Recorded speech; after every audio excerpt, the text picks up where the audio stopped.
Guys, আজকে আমার blogging শুরু হচ্ছে ফ্রম মাই কিচেন। আজকে ব্রেকফাস্ট আর্লি মর্নিং উঠে গেছি। ব্রেকফাস্টে আমরা সকালবেলা মাঝে মাঝে ভেজ পোলাও খাই। এতে মানে হেলদিও হয় আর প্লাস হচ্ছে ভেজিটেবলটা খাওয়া হয়, যে আমার হাজব্যান্ড হচ্ছে ভেজিটেবল অত বেশি পছন্দ করে না, তো এইভাবে করে দিলে মোটামুটি খায়। তো আজকে এটাই করার জন্য আসছি।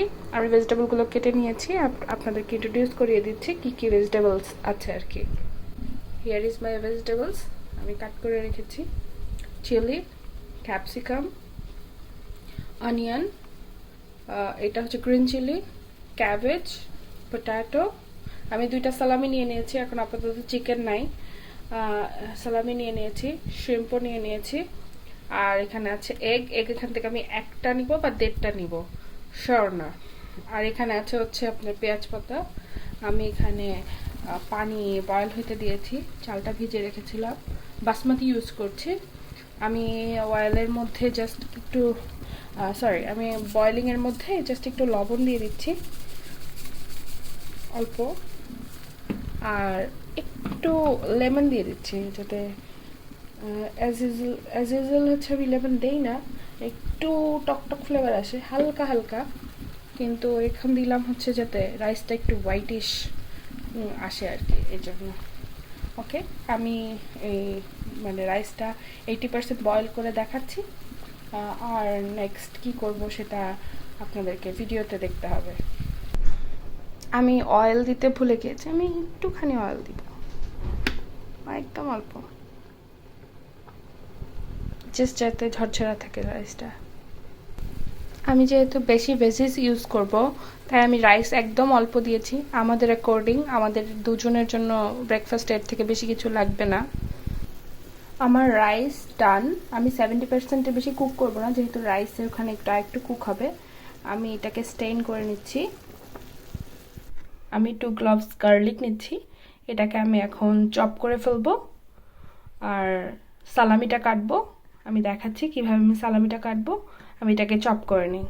আমি সালামিগুলোকে খুবই ফাইনলি কেটে নিচ্ছি। আমার বাসায় যেহেতু এখন চিকেন নেই আর ফ্রোজেন অবস্থায় আছে, ওটা আবার কাটাও এখন আর্লি মর্নিং ঝামেলা, তা আমি এভাবে ছোট ছোট করে কেটে নিচ্ছি।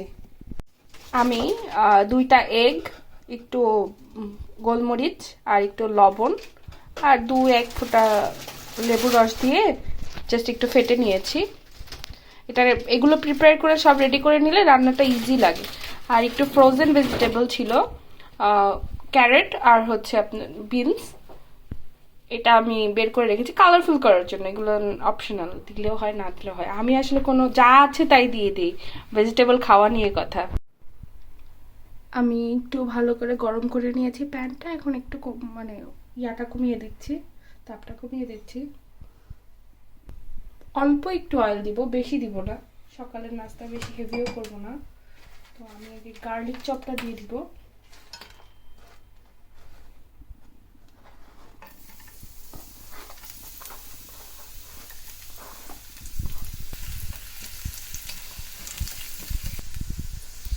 গার্লিকটা একটু ইয়া হয়ে গেছে, লাল লাল হয়ে গেছে। এখন আমি দিয়ে দিব অনিয়ন আর গ্রিন চিলি। অনিয়নটা আমি কিউব করে কেটেছি, একটু বড় বড় থাকলে ভালোই লাগে খেতে।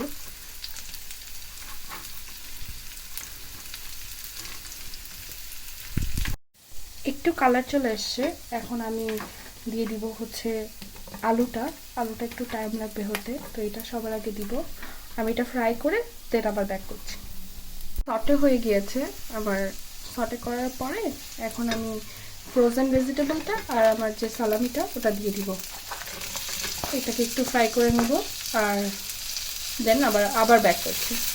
সালামিটা আমি লাল লাল করে ভাজবো, একটু সময় লাগবে। তো আমি এর মাঝখানে একটু শ্রিম্পগুলো ধুয়ে নিলাম। আমি নর্মালি ভিনেগারের শ্রিম্প হচ্ছে ধুয়েই ইউজ করি, না ধুয়ে ইউজ করলেও হয়, বাট আমি ধুয়ে ইউজ করছি। একদম অল্প শ্রিম্প দিব। আমার হচ্ছে ভেজিসগুলো ভাজা কিছুটা হয়ে গেছে, দেখতেই পাচ্ছেন কালার চলে এসছে। আমি এখন এগটা দিয়ে দিব।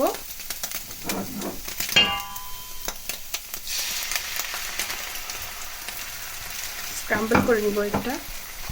ক্যাবেজগুলো দিয়ে দিচ্ছি এখন। এটা একটু ফ্রাই করব, বেশি করব না, যাতে একটু কচকচা ভাবটা থাকে আর কি। আমি এখন আরও গোলমরিচ অ্যাড করে দিচ্ছি, গোলমরিচ আমার বাসায় করা। সল্টটা আমি এখনই করব না, একদম লাস্টের দিকে করব, রাইস দেওয়ার আগে। কারণ হচ্ছে আপনার বিভিন্ন সি যে আমি প্রনটা ইউজ করেছি ওটার মধ্যে সল্ট আছে, তারপর হচ্ছে সালামির মধ্যে সল্ট আছে, তো সব মিলায় আবার ফ্রোজেন ভেজিটেবলেও হালকা সল্ট আছে। তো আমি সল্টটা রাইস দেওয়ার আগে তখন ইউজ করব, এখন করছি না। একটু লেমন জুস দিয়ে দিই।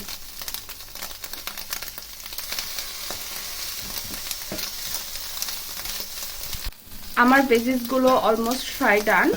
আমি দেখেন আমার রাইসের থেকে ভেজিটেবল অনেক বেশি, আমি এটাই চাই যে একটু ভেজিটেবল বেশি হোক আর রাইসটা কম হোক। আমি রাইসটা দিয়ে দিলাম, আর একদম বেশি একটা অয়েল দিয়ে দিই, একদম বেশি অয়েল দিলে হেলদিও হবে না। অল্প অয়েলে আমি আস্তে আস্তে রান্না করার চেষ্টা করছি। যখন আপনি কম তেল দিবেন তখন একটু মেনটেন করে রান্না করবেন, কখনো একটু তাপ বাড়িয়ে দিতে হয়, কখনো একটু কমিয়ে দিতে হয়। আর এরপরে আমি একদম এন্ডের দিকে বাকি যে যা যা ভেজিটেবলস বাকি আছে, আপনার ক্যাপসিকাম, তারপরে চিলি আর স্প্রিং অনিয়ন, ওগুলো দিয়ে দিব। ফিরে আসছি এগুলো হয়ে যাওয়ার পরে। আমি বেশি ফ্রাই করিনি, মোটামুটি হয়ে গেছে।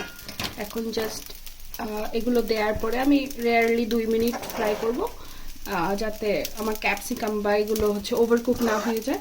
ওভারকুক হলে গলে যায়, ভালো লাগে না খেতে। একদম অল্প তাপে আমি কি ঢেকে রেখেছিলাম জাস্ট 2 or 3 মিনিট। আমার ভেজিটেবলসগুলো নরম হয়ে গেছে, বাট ওভারকুক হয়নি। That's it. এখানে এটাই হচ্ছে আমার আজকের ভেজ পোলাও বা হচ্ছে veg rice, whatever it is.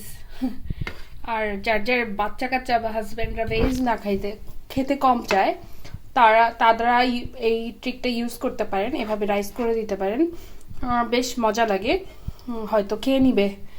আমারও আসলে ফার্স্টের দিকে ডিসকভার করতে খুব প্রবলেম হচ্ছিল যে কিভাবে ভেজ খাওয়ানো যায় আমার হাজব্যান্ডকে, তো এভাবে করে দিলে সে মোটামুটি খেয়ে নেয়।